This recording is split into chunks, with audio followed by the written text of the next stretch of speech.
Hello friends, நம்ம இன்றைக்கி இதை பற்றி பார்க்க போகிறோம்னா இலக்கிய பரபரை எபிசோடில் என்ன இன்ட்ரெஸ்டிங்கான சுவாரஸ்யமான விஷயம் நடக்க போது தாங்க பார்க்க போகிறோம். வாங்க வீடியோக்குள்ளே போயிடலாம்.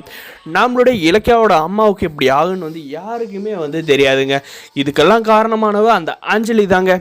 ரூம்பை விட்டு திறந்து விட்டதும் பார்த்தீங்கன்னா நம்ம லட்சுமிக்கு கால் பண்ணி மாசிலாமணிக்கு சொன்னதும் பார்த்தீங்கன்னா நம்ம லட்சுமி அடித்து உன் மகளால் தான் என்னுடைய வாழ்க்கை இப்படி போச்சு அப்படின்ட்டு கழுத்தை பிடிச்சி நரிச்சிடுறாங்க. அதுக்கப்புறம் பார்த்தீங்கன்னா நம்மளுடைய மாசிலாமணி வீட்டில் பார்க்குறப்ப நம்மளுடைய லட்சுமி உயிருக்கு கொத்தளூர் கொலையுரமாக இருக்காங்க. அதுக்கப்புறம் பார்த்தீங்கன்னா இந்த அஞ்சலி என்னை அடித்து போட்டு அண்ணி தான் ரூமை திறந்து விட்டாங்க, போயிட்டா அப்படின்ற மாதிரி சொல்கிறாங்க. இந்த விஷயத்தை உடனே மாசிலாமணி இலக்கியாவுக்கு ஃபோன் பண்ணி சொன்னோம். பார்த்தீங்கன்னா இலக்கியாவுக்கு பயங்கர ஷாக்கு. உடனே அம்மாவை ஹாஸ்பிட்டல் கூப்பிட்டு போங்க அப்படின்ட்டு இந்த அஞ்சலி எங்கே போயிருப்பான்னு எனக்கு நல்லா தெரியும். ஒன்று வீட்டுக்கு வந்திருக்கணும், அப்படி இல்லைனா அந்த எஸ்எஸ்கே கிட்ட இல்லை பைரவிக்கில் அடைக்கலம் கேட்டு போயிருக்கணும்.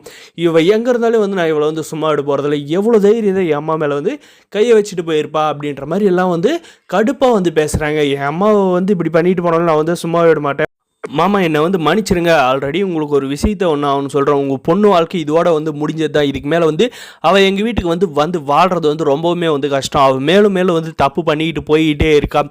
ஆல்ரெடி ஜானகியத்தை முடிவு பண்ணிட்டாங்க. இனிமேல் கார்த்திக் இந்த அஞ்சலி தேவையில்லைன்னுட்டு இந்த நேரத்தில் எங்கள் அம்மாவை இப்படி பண்ணிட்டு போயிருந்துச்சுன்னா கண்டிப்பாக அவளை வெறுத்துருவாங்க. ஆல்ரெடி அவன் கார்த்திக் பொண்ணு பார்க்கறதுக்காக ஜாதகம் எடுத்துகிட்டு போய் ஜோசியர் கையில் எல்லாமே பார்த்தாச்சு. எல்லாமே நல்லா இருக்கான். கௌதம் சாரும் பார்த்தீங்கன்னா ஆன்லைனில் எல்லா இடத்துலையும் புரோக்கர் கையிலெல்லாம் சொல்லி கார்த்திக் பொண்ணு பார்க்க சொல்லிட்டாங்க. இனிமேல் உங்கள் பொண்ணோட வாழ்க்கை அரோகதி தான். இதுக்கெல்லாம் காரணம் அத்தை தான். அத்தை அவளை ஒழுங்காக வளர்த்துருந்தா அவளுக்கு திருட்டு புத்தியும் இந்த ஏமாத்துற புத்தியெல்லாம் கண்டிப்பாக வந்திருக்காது. இதுக்கெல்லாம் முழுக்க காரணமே அத்தை தான் அப்படின்ற மாதிரி சிந்தாமணியை சொல்கிறாங்க நம்ம இலக்கியம்.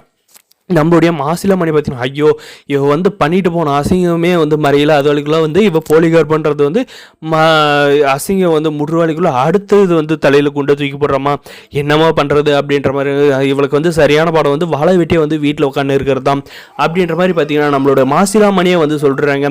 நீங்கள் ஏற்பாடு எல்லா ஏற்பாடும் பண்ணுங்க, நான் அந்த அஞ்சலியால் கண்டிப்பாக பிரச்சனை வரும், அதெல்லாம் நானே பார்த்துக்கிறேன் அப்படின்ற மாதிரி நம்ம மாசிலாமணி சொல்கிறாங்க. நம்மளுடைய கார்த்திக் பார்த்தீங்கன்னா ஒரு பொண்ணை பார்த்து கல்யாணம் பண்ணி சிறப்பான நல்ல ஐடியான்றது.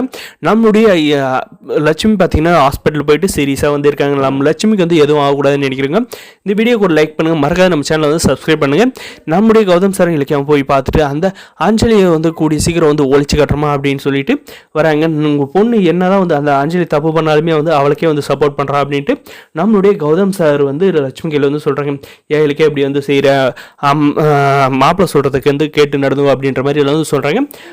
இதெல்லாம் நம்ம இலக்கிய மாண்டியில் ஏறுமா ஏறாதான்றதான் வரப்போகிற சொல்ல இருக்க போது இந்த வீடியோ பிடிச்ச லைக் பண்ணுங்கள், மறக்காத நம்ம சேனலை சப்ஸ்கிரைப் பண்ணுங்கள். தேங்க்ஸ் ஃபார் வாட்சிங் கைஸ்.